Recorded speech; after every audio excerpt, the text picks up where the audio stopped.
Les matins de France Culture, Guillaume Erner. Le parquet de Bobigny a annoncé hier le renvoi de 2 policiers de la Bravem devant le tribunal correctionnel. Ces derniers seront jugés pour violence par personne dépositaire de l'autorité publique et menace de violence réitérée. Bonjour Henri Halimi. Bonjour Guillaume Erner. Vous connaissez bien cette affaire puisque vous êtes avocat et vous avez donc en charge la défense des victimes dans cette affaire. Vous publiez L'État hors la loi, logique des violences policières. C'est aux éditions de La Découverte.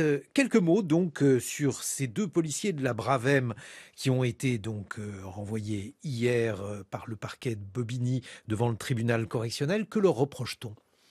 Alors si vous vous souvenez de ce qui s'est passé pendant la mobilisation des de la retraite, il y a eu un grand nombre d'interpellations et une nuit, un jeune homme qui s'appelle Souleymane, qui avait déjà été interpellé dans son pays au Tchad parce qu'il avait lui-même manifesté contre le pouvoir, se retrouve assis dans une ruelle, interpellé par ces policiers de la Bravem, puis violenté, il subit des menaces et c'est cet enregistrement qui est diffusé à la radio et sur le site de Mediapart par la suite et qui permet de découvrir la violence de cette unité qu'est la Bravem.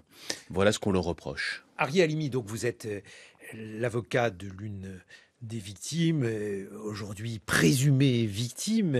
On va voir comment se déroule ce procès. Comment les choses se passent-elles ? Vous êtes contacté par ces victimes ? Comment faites-vous pour prendre connaissance du dossier ? Vous savez, la découverte des violences policières, c'est un peu le quotidien des avocats en matière pénale. Moi, j'ai découvert les violences policières tout jeune avocat, il y a une vingtaine d'années, à Bobigny, dans le tribunal correctionnel de Bobigny et dans les commissariats. Vous rentrez dans un box, vous avez une personne qui a été interpellée, souvent des jeunes issus de l'immigration qui vivent dans les quartiers populaires, et vous voyez la personne a un œil au beurre noir, un bras cassé, et puis vous essayez de comprendre pourquoi est-ce que lui-même est poursuivi, et vous essayez peut-être de le défendre sur ces violences qu'il a subies. Vous vous dites que c'est pas forcément normal qu'un jeune homme soit frappé, qu'il y a quand même des récurrences dans ces violences au moment des interpellations, au moment des contrôles d'identité. Et puis vous comprenez progressivement que ça n'est pas qu'une simple bavure, qu'il y a quelque chose de systématique, un peu comme, vous savez, quand vous avez un défaut sur un vêtement, que vous tirez un petit peu le bout de la ficelle et que vous détricotez progressivement le vêtement et vous vous rendez compte qu'il y a quelque chose d'inhérent à l'institution policière, d'inhérent à l'exercice du pouvoir. C'est ce jeune Souleymane donc qui vous a contacté, Henri Halimi. Comment les choses se sont-elles passées ? Est-ce que le fait d'avoir un enregistrement, par exemple, est quelque chose de suffisamment décisif dans ce type de procès ? Évidemment, c'est compliqué dans le cadre des violences policières d'obtenir justice et d'obtenir la vérité. Et là, pour l'affaire de Souleymane, c'était dans le cadre des manifestations. Il y a beaucoup de gens qui sont interpellés. Je suis contacté par Souleymane et par une autre jeune fille qui est interpellée. Et évidemment, il faut dans ces affaires-là que la justice enquête. Souvent, on se rend compte que la justice a du mal à enquêter s'agissant des affaires de violences policières. Pourquoi ? Tout simplement parce que finalement, les policiers font partie de l'institution judiciaire. Que les policiers sont structurellement dépendants et que les juges également ont besoin des policiers pour enquêter et pour exercer.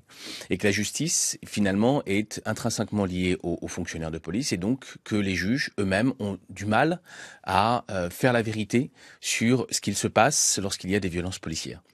Et donc, s'agissant de l'affaire de Souleymane, pour y revenir, là, évidemment, on avait quelque chose qu'on a rarement dans ces affaires, c'est-à-dire un enregistrement qui matérialise les injures et les menaces et la violence elle-même. Donc c'est un peu plus facile, évidemment, surtout quand c'est révélé par la presse. La presse est un de ces outils qui permet de révéler la réalité de ces violences policières. Donc là, évidemment, c'est beaucoup plus facile. Mais dans la plupart des cas, ce sont des affaires et des violences qui sont invisibilisées, qui sont invisibles. Il est pratiquement impossible d'obtenir justice. Il y a 20 ans, quand j'ai commencé, surtout dans les quartiers populaires, vous aviez beau déposer plainte, vous aviez beau participer à une enquête, à la fin, il y avait très très peu de poursuites des fonctionnaires de police. Maître Halimi, ces policiers, donc la Bravem, qu'est-ce que c'est la Bravem ? Est-ce que le fait qu'ils appartiennent donc à cette catégorie de policiers, est-ce que ça explique ce type de comportement ? Alors, peut-être en partie, la Brave M, c'est quoi? C'est une unité qui a été créée pendant le mouvement des Gilets jaunes, qui est une unité motorisée avec des policiers composés à l'origine de policiers de la brigade anticriminalité, la BAC, qui a été elle-même créée en Seine-Saint-Denis par le préfet Belote au moment, enfin, et qui avait finalement pour fonction de gérer les populations issues de l'immigration postcoloniale dans les quartiers populaires. C'est ça l'histoire de la brigade anticriminalité. Après, elle C'était a dit été comme ça ou c'est vous qui le présentez ainsi? quand on étudie l'histoire de la police dans les quartiers populaires, on voit qu'à ce moment-là, Pierre Belote, qui lui-même avait été préfet en Algérie, qui a pris l'expérience finalement du maintien de l'ordre en Algérie pendant la guerre d'indépendance, eh bien, a ramené cette expérience et a créé cette unité pour gérer ces populations dans les quartiers. Ça a été documenté, notamment par des sociologues. Et donc, il y a les policiers de la brigade anticriminalité, mais il y a également les policiers de la CSI, Compagnie de sécurité d'intervention, qui ont été créés par Nicolas Sarkozy pour essayer d'apporter un peu de soutien à la brigade anticriminalité. Et ces policiers, on les retrouve dans le maintien de l'ordre. Et, étrangement, c'est-à-dire dans les manifestations, dans les grandes capitales, à Paris et ailleurs. Et ces policiers, ils ressemblent beaucoup à ce qu'on appelait les voltigeurs. Vous savez, ce sont ces policiers... Moi je sais, mais les plus jeunes ne savent probablement pas. Les voltigeurs, c'est quoi? C'était des policiers qui étaient aussi à moto, 2 par moto, et il y en avait un derrière qui avait un bidule. Vous savez, c'est une sorte de grosse matraque qui était illégale déjà à l'époque. Et on se souvient de cette terrible histoire de Malik Oussekine, qui en 1986, rue Monsieur le Prince, est tué par 2 voltigeurs pendant la manifestation de Vaquet, hein, et qui par la suite va entraîner évidemment un scandale important en France, puisque on s'apercevra que ce sont des policiers qui ont matraqué ce jeune étudiant qui a un caractère racial à cette mort. Mitterrand viendra voir la famille, ça entraînera la démission du ministre de Vaquet. Vous voyez que finalement les violences policières sont intrinsèquement liées à l'exercice du pouvoir et à l'histoire de l'État. Mais alors, à l'époque, les voltigeurs, donc comme vous l'avez rappelé, Maître Halimi, étaient 2. Celui qui était derrière frappait avec son bâton les manifestants, tandis qu'aujourd'hui, semble-t-il, les policiers à moto n'ont pas le droit de frapper à moto, ils doivent descendre de la moto pour intervenir en cas de besoin. Et il y a eu effectivement des violences d'ailleurs que vous rappelez aussi antérieures à 1986 dans votre livre L'État hors la loi aux éditions de la Découverte.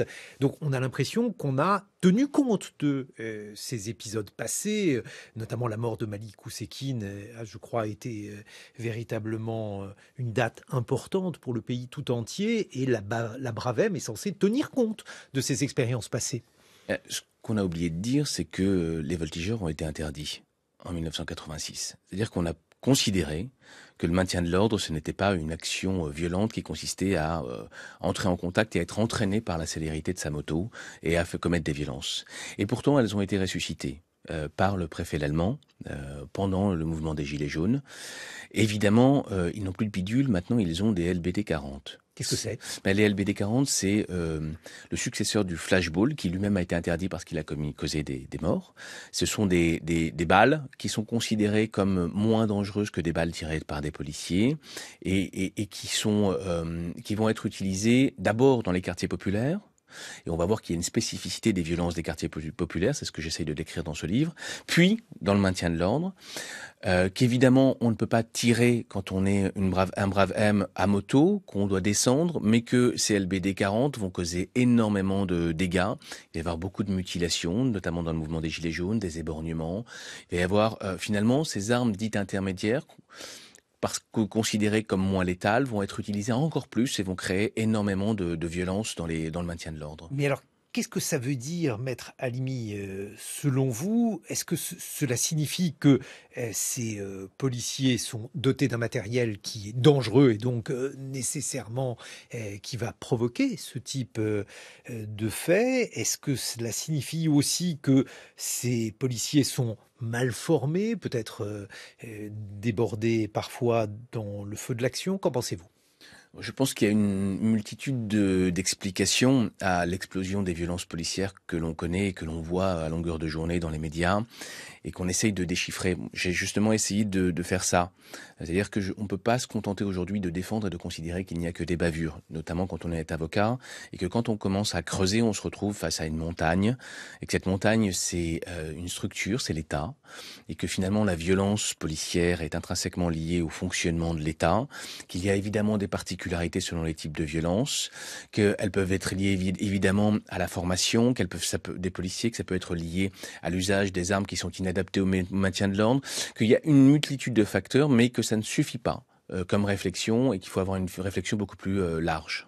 Dans quelques instants, on va revenir sur ces différentes causes. Vous serez rejoint par un sociologue, Sébastien Rocher. Mais Maître Halimi, cet enregistrement, il a été largement diffusé. Donc ces propos des policiers de la Bravem, je crois que tout le monde a été plus qu'indigné par ces propos, la manière dont ils ont été tenus. Preuve que finalement, ils ne sont pas soutenus, heureusement, ces policiers, dans leurs exactions.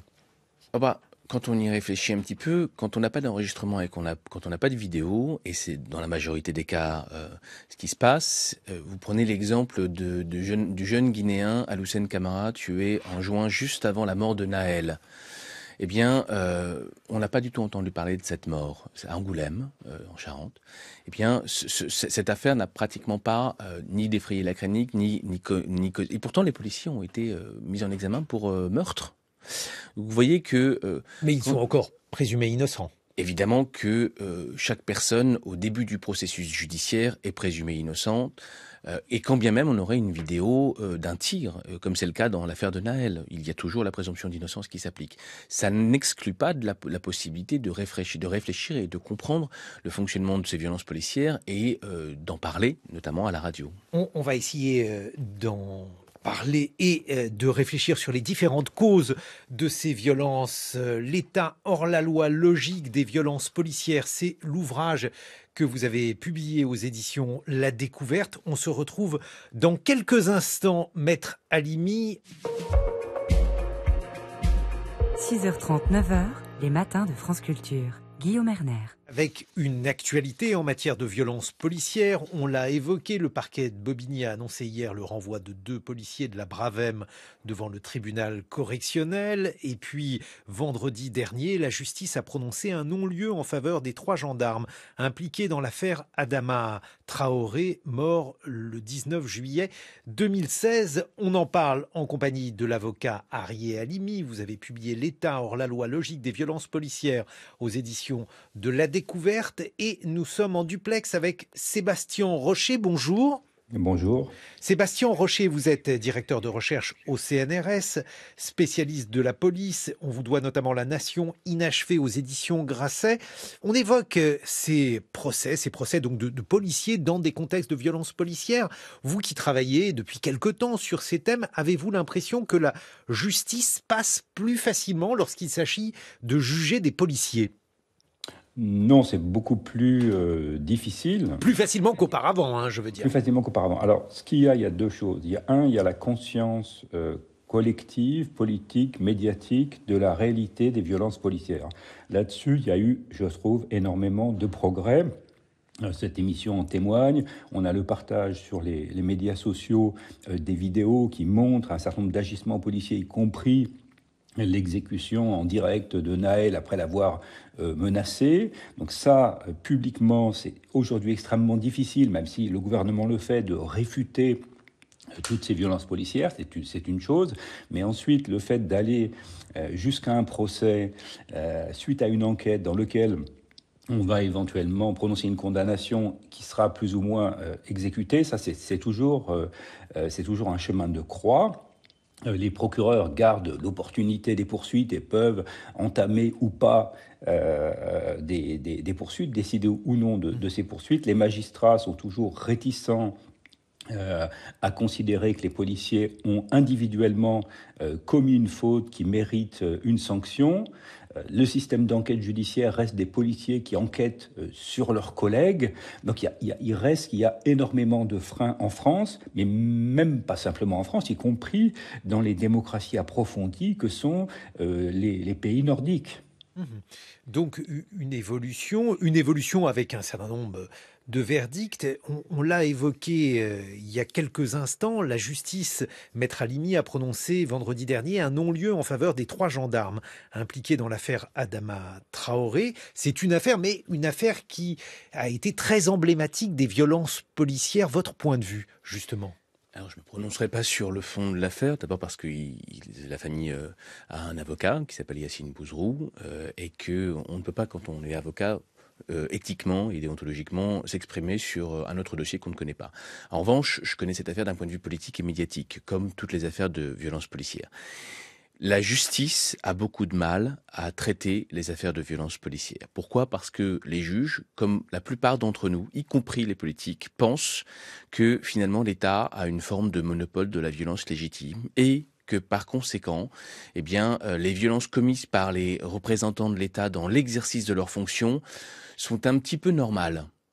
Et en réalité, on est tous un peu dans l'erreur. Quand on commence à étudier les violences policières, il y a quelque chose d'insupportable dans ces violences et dans les violences commises sur des personnes et dans ce que vivent les familles, on est obligé d'aller creuser et comprendre et déstructurer ce que sont tous ces discours qui ont façonné l'État et l'idée de violence et les liens entre le pouvoir et la violence. Et je peux vous dire aujourd'hui, après avoir étudié la chose, que finalement le monopole de la violence légitime, c'est juste une analyse sociologique de Max Weber dans Le savant et le politique, mais que ça n'est en aucun cas une norme juridique et encore moins ce qui est réel pour l'État. Sébastien Rocher, sur l'affaire Traoré, les 3 magistrats ont estimé que les éléments de la procédure ne leur permettaient pas d'établir l'usage d'une force disproportionnée, puisque c'est ça la question. Alors le fait que cette affaire soit devenue une sorte de symbole des violences policières, est-ce que le non-lieu va modifier la perception donc de ces affaires selon vous ? Ça reste un combat pour les familles. Il y a beaucoup de familles de victimes qui sont mobilisées, dont les dossiers sont soutenus par les avocats, dont M. Halimi. Ça va rester un combat. Ça ne va pas modifier cette dynamique de combat. Et il y a une pression aujourd'hui qui est exercée à la fois par les familles des victimes, mais également dans l'opinion, également par des grandes affaires qui ont, au niveau international, qui sont connues de tous, comme celle de George Floyd, qui vont s'amplifier. C'est que, paradoxalement, à la fois, on a un déni des violences politiques par le gouvernement, par les ministres de l'Intérieur, par les préfets. Un déni de moins en moins assuré. C'est-à-dire, on voit que, alors il faudrait trouver les occurrences exactes, mais le terme, Maître Halimi fait la grimace. Sébastien Rocher, là-dessus, on voit quand même que il y a eu, disons, du chemin de parcouru. Je pense pas, c'est ça qui est curieux, et je pense qu'il faut voir les 2 choses à la fois, c'est qu'il y a à la fois un progrès parcouru du point de vue de l'opinion, de la sensibilité à la violence, et que les policiers violents, c'est comme les prêtres violents, comme les maris violents. Aujourd'hui, le pouvoir ne garantit plus la légitimité de l'usage de la violence. Il y a une transformation dans l'opinion. Alors, elle est mieux connue à travers les enquêtes sociologiques aux États-Unis sur 40 ans qu'en Europe, on n'a pas d'indicateur quantitatif. Ça, c'est quelque chose qu'on voit, mais ce qui est intéressant, c'est la stabilité des éléments de langage du côté du pouvoir. Du côté du pouvoir, c'est les phrases emblématiques d'Emmanuel Macron. Les violences policières, ces mots sont inacceptables dans un état de droit. C'est quelque chose qui est décliné par le préfet de police de Paris. Le racisme policier systémique est complètement rejeté. Donc on a une très grande stabilité, la ligne de défense, j'ai envie de dire, du ministère de l'Intérieur, et autour d'elle, toute la société est en train de changer, y compris les normes internationales, les institutions internationales, la création des défenseurs des droits, des ombudsman, etc. Il y a toute une transformation, mais le ministère ne veut pas encore la connaître. Cette évolution est là, mais elle est relative. Maître Halimi, dans l'idée de la violence physique légitime, il y a la conception finalement d'une force qui appartient donc à la loi et aussi, mais alors c'est peut-être là où l'avocat que vous êtes n'a pas la même perception, aux représentants donc des forces de l'ordre qui sont là pour appliquer la loi. Alors le ministre de l'Intérieur, Gérald Darmanin, dit par exemple que on ne peut pas discuter avec quelqu'un qui a un marteau. C'est l'une de ses phrases et c'est la raison pour laquelle les policiers sont contraints, explique-t-il, de faire usage de la force. Oui, c'est ce qu'on pourrait croire à première vue. C'est comme ça qu'on a été construit. C'est comme ça que l'on a une conception moderne de l'État. Et en fait, pas du tout. Quand on regarde le code pénal, on se rend compte qu'il n'y a pas de monopole de la violence légitime, que toute violence, quelle qu'elle soit, y compris commise par un représentant des forces de l'ordre, est une infraction pénale et que a posteriori, il y a éventuellement un fait justificatif qu'on appelle une légitime défense, mais que c'est toujours le juge et au juge qu'il appartient de dire si la violence n'est pas une infraction et de vérifier si le policier avait le droit, à ce moment-là, précisément, parce qu'il y avait un péril imminent, de commettre une violence. Vous voyez, toute cette construction à laquelle on croit n'est pas forcément réelle et il faut arriver à décrypter tous ces discours qui nous ont construits et qui ont construit également les juges. Mais alors, le terme de proportionné, parce que dans l'affaire Traoré, mais pas uniquement dans l'affaire Traoré, c'est le terme qui est aujourd'hui sous-pesé. Est-ce que ce terme, il ne justifie pas l'usage de la force par les policiers dans certains cas ? Le travail des juges, c'est justement de déterminer si au moment où une personne, qu'elle soit policière ou non, la légitime défense, ça s'applique pour n'importe qui. De la même manière, il n'y a pas de régime à part pour les policiers, même quand ils sont dans l'exercice de leurs fonctions. La question, c'est de savoir si effectivement, au moment où cette violence a été commise, elle pouvait être justifiée par une atteinte au policier lui-même ou à un tiers. Et évidemment, pour déterminer si cette atteinte elle est justifiée, il faut vérifier s'il y a un péril imminent, c'est-à-dire dans l'urgence, s'il y a une proportion et une nécessité. Ce sont les deux termes qui se retrouvent systématiquement et à chaque fois, les juges doivent poser cette question et vérifier au regard des éléments du dossier s'il y a proportionnalité, nécessité, péril imminent. Maître Halimi, vous avez été l'avocat de la famille de Cédric Chouviat. Cédric Chouviat est mort en janvier 2020 dans le 15e arrondissement de Paris. Il a subi un étranglement au cours d'une interpellation. Alors précisément, cette affaire, qu'est-ce qu'elle témoigne, qu'est-ce qu'elle révèle selon vous ? Elle révèle beaucoup de choses. C'est une affaire dramatique. Je suis toujours son avocat. Il y a toujours une instruction judiciaire. Je ne peux pas particulièrement rentrer dans le détail parce qu'il y a un secret de l'instruction et que c'est important dans le fonctionnement de l'état de droit que de le respecter. Mais elle révèle un homme qui est livreur, qui a 42 ans, qui a 5 enfants, qui va au travail et qui est étranglé par des policiers au moment d'un simple contrôle routier. Ça révèle que finalement cette violence, elle est partout et que cette violence illégitime, que ça peut arriver à n'importe qui d'entre nous. Elle révèle aussi le fait que peut-être que les policiers à ce moment-là n'avaient pas été correctement formés, qu'il y a une volonté de soumission et d'autorité au moment du rapport entre un individu lorsqu'il est contrôlé et le policier, que finalement c'est toute la construction psychologique de l'institution policière, des policiers et peut-être même de l'État de manière générale qui est construite de manière dysfonctionnelle. Voilà ce qu'elle révèle cette affaire. Sébastien Rocher, justement, la formation des policiers, elle est en ce moment très incriminée dans la manière dont ceux-ci utilisent la force. Qu'en pensez-vous ? Je pense que quand on ne veut pas changer la police, on fait deux choses. On fait un code de déontologie et on place le débat sur la formation. Et ça, c'est quelque chose que j'ai vu comme conseiller pour les Nations Unies et puis pour la Commission européenne dans différents pays où j'ai travaillé comme expert. Lorsqu'on a été reçu après la chute de Moubarak en Égypte, par exemple, on est là avec les hauts dignitaires de la police, avec différentes agences des Nations Unies. Et ils nous disent, mais nous, on a déjà fait le travail, on a renommé la police, elle s'appelle Homeland Security, on a un code de déontologie qui nous montre sur 2 pages, et on veut bien discuter de la formation.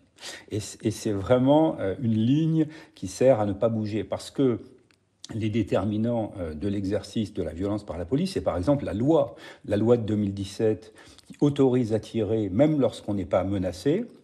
Le 28 février 2017, la loi est votée. Le 1er mars, elle rentre en application.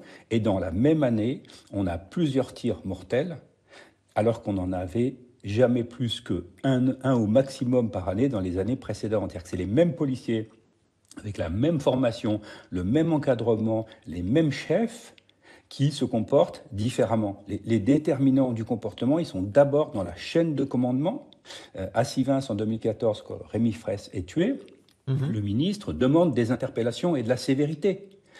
Pendant les Gilets jaunes, M. Castaner, ministre de l'Intérieur, en décembre 2018, demande d'aller au contact, d'aller à l'affrontement, explicitement devant les caméras de télévision. Donc, ce qui détermine la violence policière, c'est d'abord la chaîne de commandement. Et en France, la chaîne de commandement, elle a à son sommet le ministre de l'Intérieur, ce qui n'est pas le cas au Royaume-Uni, ce qui n'est pas le cas de la même manière au Danemark. Donc, on a à regarder d'abord ceux qui donnent les ordres et ceux qui équipent les policiers. Et ça, c'est l'autorité politique qui décide qu'il y a des LBD, qui décide qu'on va utiliser des grenades à effet de souffle. C'est l'autorité politique qui prend ces décisions-là. Alors, autre affaire qui est très emblématique de ces violences policières et qui est dans l'actualité, l'affaire Eddy. Eddy, c'est ce jeune homme qui a été touché par un tir de LBD qui lui a causé un grave traumatisme crânien. Et ce jeune homme a témoigné et a accusé un groupe de policiers de la BAC, 4 fonctionnaires de police, et l'un d'entre eux a été placé en détention provisoire avec une polémique sur la nécessité de placer un policier en détention provisoire. Votre regard, Maître Halimi, sur cette affaire, sur la manière dont elle a été perçue par les policiers, par le pouvoir politique? Il a été libéré depuis récemment, ce policier, donc il a fait 40 jours en détention provisoire. Et il faut rappeler que la détention provisoire n'est pas quelque chose dont on peut se satisfaire de manière générale, que l'on soit policier ou pas. C'est important de le dire. Et d'ailleurs, je pense que les policiers ont pris conscience de la nécessité de critiquer ce qu'est la détention provisoire. Mais cette affaire, elle révèle une parole des policiers, et notamment du directeur général de la police nationale, qui a repris le discours des syndicats de police, un discours violent, qui parle de nuisibles, dont il faut se débarrasser, et qui menace à demi-mot le pouvoir politique en lui disant « si vous nous envoyez en prison, on vous lâche ». Et là, il y a une parole séditieuse, et on se demande comment est-ce qu'on en est arrivé à ce moment de rupture entre la police et l'État, puisque la police, finalement, ne devrait être que le moyen de l'État. Il devrait servir la population, permettre la paix civile. Et on se rend compte qu'il y a effectivement une idéologisation du corps policier depuis un certain moment, par les syndicats de police, mais également par la base, et que finalement il y a un jeu une sorte de danse entre l'État et la police, que l'État a besoin aujourd'hui de la police. Pourquoi ? Parce que il y a une forme de délégitimation du pouvoir étatique aujourd'hui, du pouvoir politique. Et on se rend compte également, de tout temps, mais encore plus aujourd'hui, qu'il finalement il y a un rapport inversement proportionnel entre la légitimité du pouvoir politique et l'exercice de la violence. Aujourd'hui, l'État a besoin tellement de sa police que la police peut demander ce qu'elle veut à l'État. C'est ce que l'on a vu dans l'affaire d'Eddy. Sébastien Rocher, votre point de vue là-dessus, est-ce que c'est nouveau, par exemple, que les syndicats policiers soient à ce point présents dans les décisions prises par les responsables politiques, dans les messages qui ont été adressés là aussi au pouvoir politique? Assiste-t-on à une évolution ?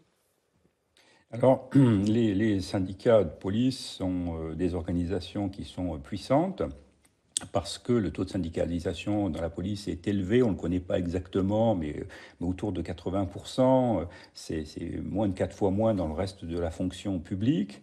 La police est également effectivement un instrument qui est pratique, surtout lorsque le pouvoir politique se sent menacé.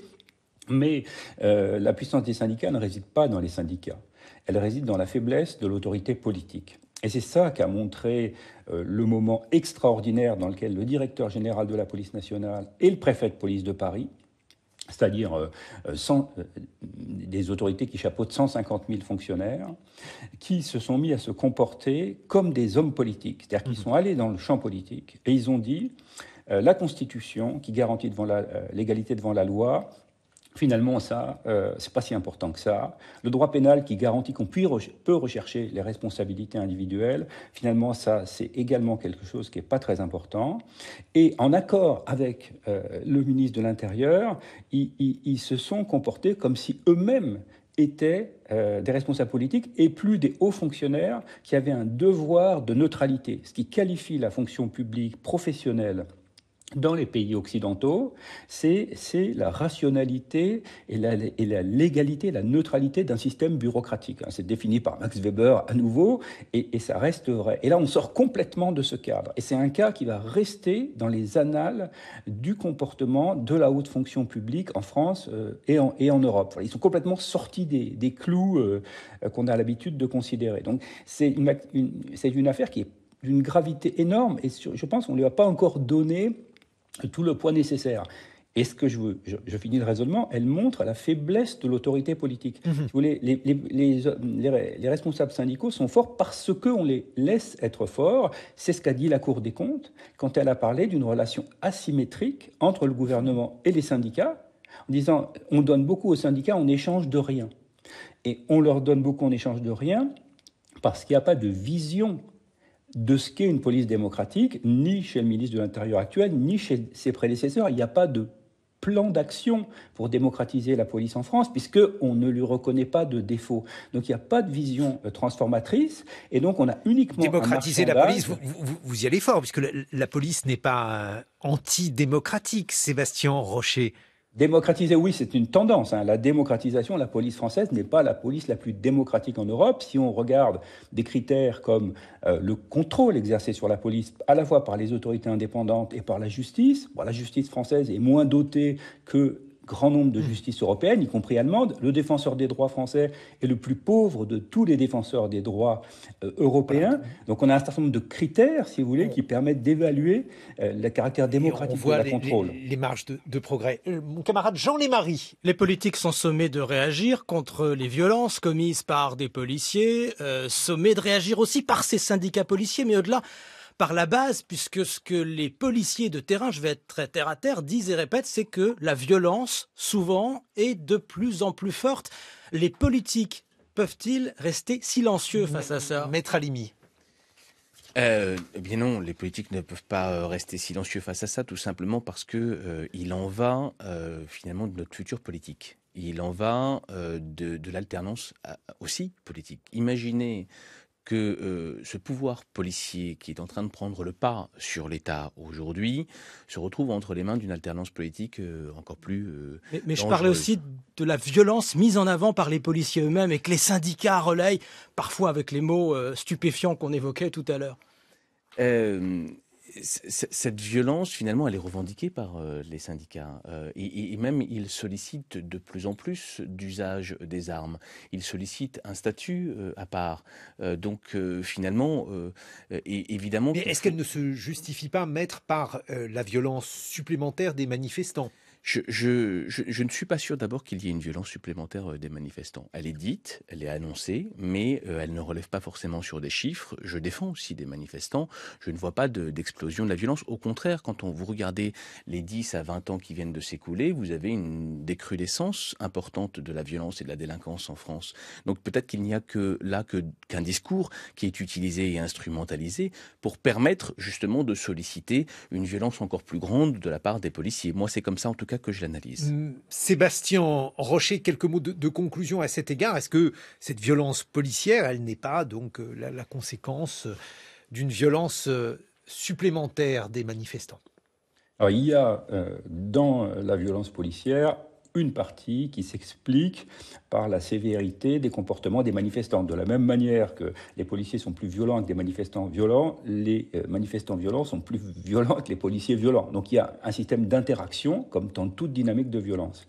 Mais on ne voit pas une élévation de la violence mesurée par le nombre de morts. Il n'y a pas eu un seul mort chez les policiers en gestion des foules depuis 30 ans. Donc, on ne voit pas qu'il y ait une explosion de la violence qui se traduirait par des décès. Il peut y avoir beaucoup de violence sans mort. Heureusement qu'il n'y a pas eu de mort. Mais... Oui, bien sûr, mais c'est un peu comme pour les féminicides, si vous voulez. C'est l'indicateur d'une situation. C'est un indicateur. Lorsque vous avez plusieurs dizaines de féminicides en plus d'une année sur l'autre, ça ne dit pas tout de toutes les formes de violence contre les femmes, mais ça indique une tendance. Et là, quand vous n'avez pas de décès pendant 30 années, pas pendant 5 ans, pas pendant 10 ans, pendant 30 années, ça indique que le niveau de violence, même s'il a pu varier, ne touche jamais un élément essentiel qui est la protection de la vie humaine, et en l'occurrence ici la vie des policiers. Merci Sébastien Rocher. La Nation inachevée, c'est le livre que vous avez publié aux éditions Grasset. Maître Arié Halimi, l'État hors la loi, logique des violences policières, votre livre qui sera publié le 15 septembre prochain aux éditions de la Découverte. Merci de nous avoir accompagnés.